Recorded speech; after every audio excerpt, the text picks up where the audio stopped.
Price Lord. இயேசு கிறிஸ்துவின் நாமத்தினாலே உங்களை வாழ்த்துக்கிறேன். நீங்கள் சுகமுடன் இருக்க நான் பிரார்த்திக்கிறேன். இப்போ நம்ம பார்க்க போகிற வார்த்தை 6ஆம் வார்த்தை. சரிங்களா?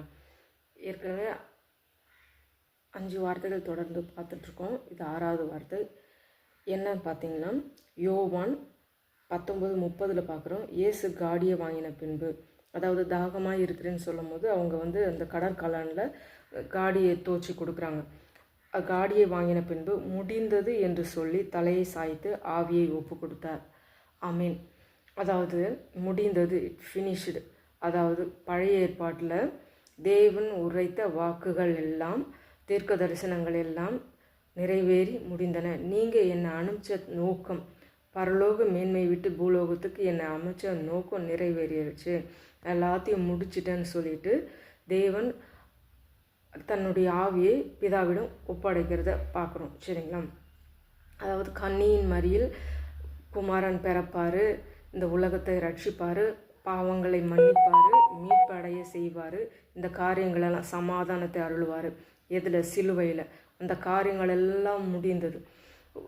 நினச்சிருந்தா இந்த பாடுகள் ரொம்ப வலி நம்ம துடிக்கும் போது எனக்கு வேணான்னு சொல்லிட்டு சொல்ல முடியும்ல. ஏன்னா அவர் மனுஷத்துலேயும் இருந்தார். ஆனால் அவர் அது எல்லாத்தையும் நம்ம அந்த 4ஆவது வார்த்தை பார்க்குறோம்ல, தேவனே தேவனே ஏன் என்னை கைவிட்டீர். அப்போ அவ்வளோ வலி இருந்ததுனால தான் அந்த வார்த்தைகள். ஆனாலும் உறுதியாய் அவர் என்ன நோக்கத்தோடு பரலோக மேன்மை விட்டு பூலோகத்துக்கு வந்தவரோ அந்த நோக்கத்தை நிறைவேற்றுகிறவராய் எல்லாம் முடிச்சிட்டங்கப்பா சொல்லிட்டு அவர்கிட்ட சொல்கிறார். தீர்க்கதரிசனங்கள் சமாதானத்தை தந்து நம்மளுடைய பாவங்களை ரட்சித்து மீட்ட பரலோக மேன்மை அடைய அந்த காரியங்களெல்லாம் நடந்தேறி முடிந்தன அப்படின்னு சொல்லிட்டு சொல்கிறாரு. சரிங்களா? ஆமீன். இந்த வார்த்தையை கூட கிரேக்கத்தில் டெட்டல்சாய் அப்படின்னு சொல்லிட்டு சொல்கிறாங்க.